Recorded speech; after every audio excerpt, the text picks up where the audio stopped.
الحمد لله الحمد لله الذي هدانا لهذا وما كنا لنهتدي لولا أن هدانا الله أشهد أن لا إله إلا الله وحده لا شريك له وأشهد أن محمدا عبده ورسوله لا نبي ولا رسول بعده اللهم صل وسلم على حبيبنا ومولانا سيدنا محمد وعلى آله وأصحابه أجمعين أما بعد فيا عباد الله اتقوا الله قال الله تعالى في القرآن الكريم أعوذ بالله من الشيطان الرجيم بسم الله الرحمن الرحيم يا أيها الذين آمنوا اتقوا الله حق تقاته ولا تموتن إلا وأنتم مسلمون صدق الله العظيم. Kaum muslimin sidang jamaah solat Jumat rahimakumullah. Pertama, alhamdulillah, segala puji bagi Allah. Marilah kita selalu bersyukur atas segala limpahan nikmat dan rahmat yang telah Allah karuniakan kepada kita. Terkhusus adalah Allah menganugerahkan kita nikmat iman dan Islam, sehingga dengan kekuatan iman, kekuatan Islam yang menghantarkan kita untuk hadir menunaikan ibadah solat Jumat di hari yang mulia ini. Salawat dan salam mari pula selalu kita ucapkan, mari kita selalu bersalawat kepada baginda junjungan kita Rasulullah Muhammad sallallahu alaihi wasallam dengan selalu mengucapkan Allahumma salli ala Muhammad wa ala ali Muhammad. Ma'asyiral muslimin rahimakumullah. Kembali pada kesempatan Jumat ini, khatib menyampaikan wasiat takwa, menyampaikan nasihat, mengajak dan mengingatkan kita semua, marilah kita tingkatkan keimanan dan ketakwaan kita kepada Allah Subhanahu wa taala.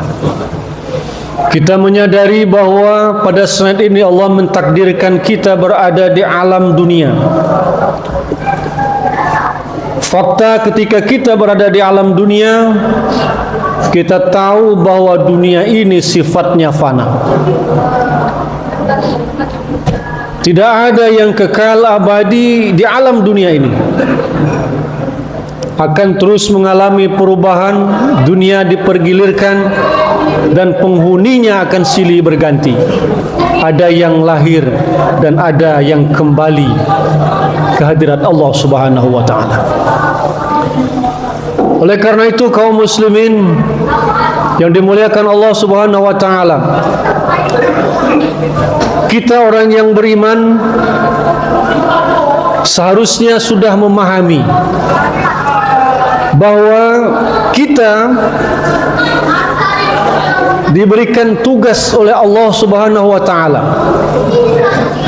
Kita berada di alam dunia ini adalah takdir Allah. Oleh karena itu, jangan sampai kita tidak tahu atau mungkin lupa terhadap tugas kehadiran kita di alam dunia ini. Allah berfirman di dalam Al-Quran, "Wa ma khalaqtul jin wal ins illa liya'budun." Tidaklah kami ciptakan manusia dan jin itu melainkan untuk mengabdi kepadaku, kata Allah. Lalu di dalam ayat yang lain Allah jelaskan, wabtaghi fima atakallahu ad-daral akhirah wa la tansa nasibaka minad dunya. Kita diperintahkan oleh Allah Subhanahu wa taala di alam dunia ini adalah untuk mencari bekal kehidupan akhirat. walaupun di sisi lain kita dilarang untuk mengabaikan nasib kita di alam dunia ini. Oleh karena itu, kaum muslimin sidang jamaah Jumat yang dimuliakan Allah Subhanahu wa taala, kalau kita memahami sejatinya kehidupan yang sedang kita jalani, maka tentu kita tahu arah dan tujuan hidup kita. Kita juga mengerti langkah kemana yang harus kita tuju, sehingga jangan sampai kita salah melangkah, jangan sampai kita terbuai dan terhanyut karena kita paham betul dengan sejatinya kehidupan dunia ini. Oleh karena itu, ketika kita diperintahkan untuk mencari kehidupan akhirat dan tidak mengabaikan kehidupan dunia, maka ada 3 hal yang seharusnya menjadi prioritas hidup kita dalam kita menjalani hidup di alam dunia ini. Apa yang menjadi prioritas? Menjadi prioritas artinya itulah yang kita utamakan. Itulah yang harus menjadi orientasi hidup kita, bukan yang lain. Oleh karena itu, ketiga hal yang harus menjadi prioritas hidup kita. Yang pertama adalah kita harus selalu menjaga dan memperbaharui keimanan kita. Yang pertama adalah iman kepada Allah Subhanahu wa taala. Iman menjadi dasar, iman menjadi pondasi. Karena mengapa? Walaupun sehebat apapun kita, atau mungkin sebanyak apapun amal kita, kebaikan kita, kalau kita tidak beriman kepada Allah Subhanahu wa taala, tidak termasuk ke dalam golongan orang-orang yang beriman, maka semuanya akan menjadi sia-sia. Iman adalah pintu gerbang. Iman juga yang akan mempengaruhi perilaku, sikap, dan orientasi hidup kita. Iman juga yang akan membatasi langkah kita dalam kita melangkah menjalani hidup di alam dunia ini. Oleh karena itu, keimanan ini menjadi penting. Walaupun mungkin kita sering mendengar, hendaknya kita selalu meningkatkan keimanan dan ketakwaan. Akan tetapi, meningkatkan keimanan dan ketakwaan ini tidak hanya bisa sebatas ucapan saja, melainkan bagaimana kita melakukan ikhtiar untuk memelihara iman. Iman ini yazidu wa yankus, bisa bertambah, bisa berkurang. Bahkan iman, kalau kita ibaratkan bunga yang tumbuh, bisa jadi iman itu layu bahkan mati. Oleh karena itu, iman ini harus disiram selalu, dipupuk selalu, dan dipelihara. Karena mengapa? Hanya dengan bekal iman yang akan menyelamatkan kehidupan kita, baik di dunia maupun di akhirat. Ini yang pertama. Yang kedua, yang harus kita prioritaskan dalam hidup kita, yang harus kita utamakan dalam menjalani hidup kita di alam dunia ini adalah ibadah. Iman tanpa ibadah sia-sia. Begitu juga sebaliknya, ibadah tanpa iman juga akan menjadi sia-sia. Kedua hal ini saling berkaitan. Ibadah hendaknya menjadi prioritas kita.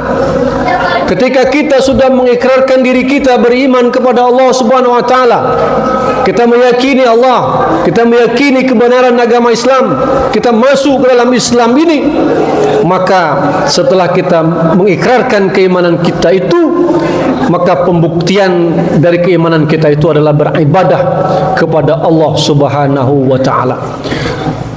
Ya ayyuhan nasu ubudu rabbakumullah.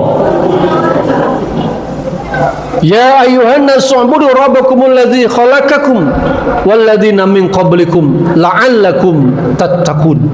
Kita diperintahkan oleh Allah Subhanahu wa taala untuk beribadah sebagaimana orang-orang dulu juga beribadah kepada Allah. Maka dengan ibadah ini, maka kita akan menjadi orang yang bertakwa di hadapan Allah Subhanahu wa taala. Masyarul muslimin sidang jamaah Jumat yang dimuliakan Allah Subhanahu wa taala. Artinya apa? Memprioritaskan ibadah ini adalah pertama yang harus kita lihat adalah bagaimana ibadah solat kita. Karena mengapa? Awwalu ma yuhasabu bihil 'abdu yaumal qiyamah as-shalah. Dari ibadah-ibadah yang banyak sebagai proses pengabdian kita kepada Allah, maka yang paling utama adalah ibadah solat. Dan nanti ibadah solatlah yang akan pertama dihitung di hari yaumil qiyamah. Ketika ibadah solat kita baik, maka insyaAllah akan baik juga amal ibadah kita yang lain. Solat menjadi prioritas. Oleh karena itu ketika kita ingin memelihara ibadah kita, ingin memastikan bahwa kita ini mengorientasikan, mengutamakan ibadah dalam hidup kita, maka kembali mari kita lihat ibadah solat kita. Bagaimana pelaksanaan ibadah solat kita? Apakah solat kita sudah betul-betul kita utamakan dalam hidup? Apakah ketika azan berkumandang, panggilan Allah menyuruh kita untuk menghadapnya, lalu kita bersegera untuk melaksanakan solat, atau mungkin belum? Maka periksalah ibadah solat kita.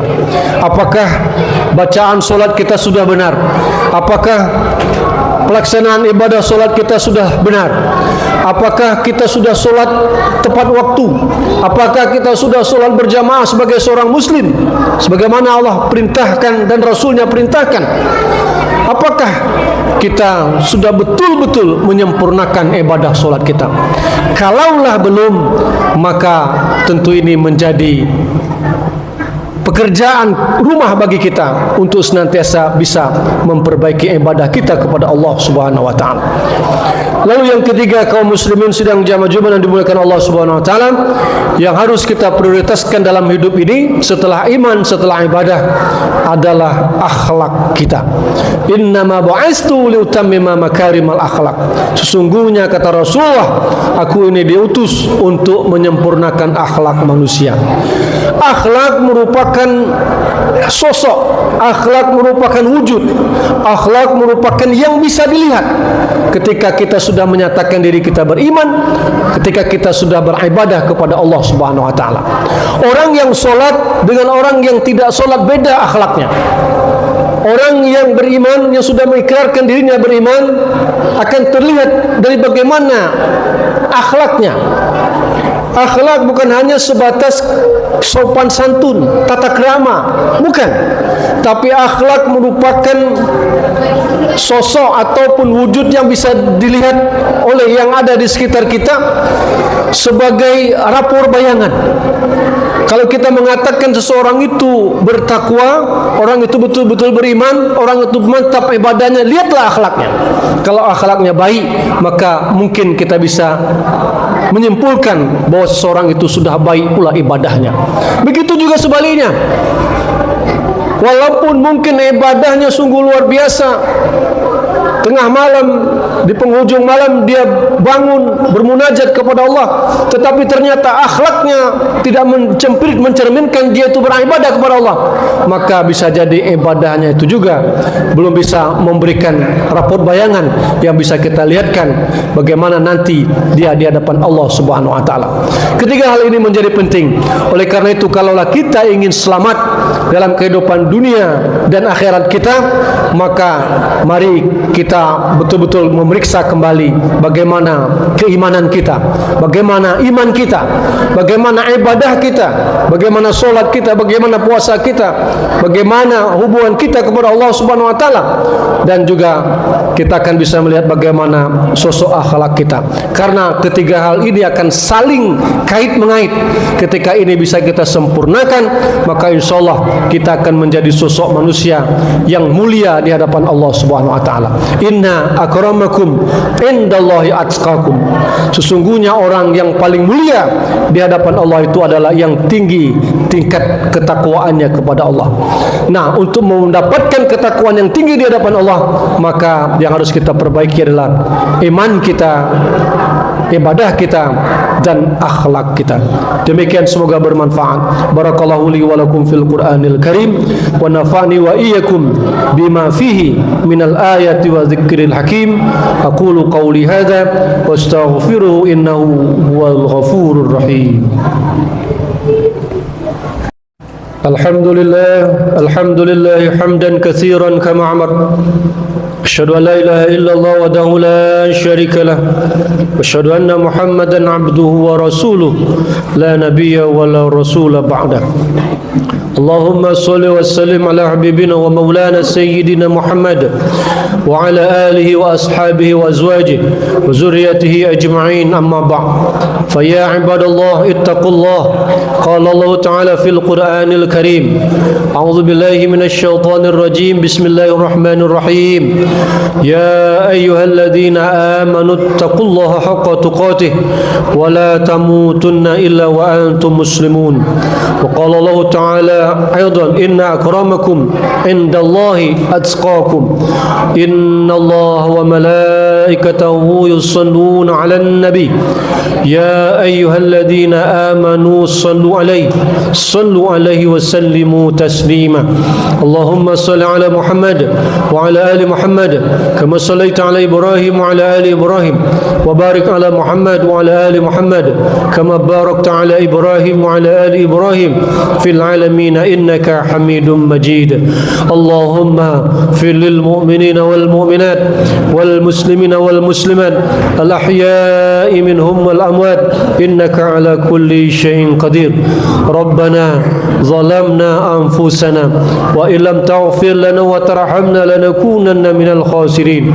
اللهم اغفر لنا ذنوبنا ولوالدينا وارحمهم كما ربونا صغارا وكفر عنا سيئاتنا وتوفنا مع الأبرار ربنا لا تزغ قلوبنا بعد إذ هديتنا وهب لنا من لدنك رحمة إنك أنت الوهاب ربنا آتنا في الدنيا حسنة وفي الآخرة حسنة وقنا عذاب النار عباد الله إن الله يأمر بالعدل والإحسان وإيتاء ذي القربى وينهى عن الفحشاء والمنكر والبغي يعظكم لعلكم تذكرون فاذكروا الله العظيم يذكركم واشكروه على نعمه يزدكم ولذكر الله أكبر أقيم الصلاة لذكر الله.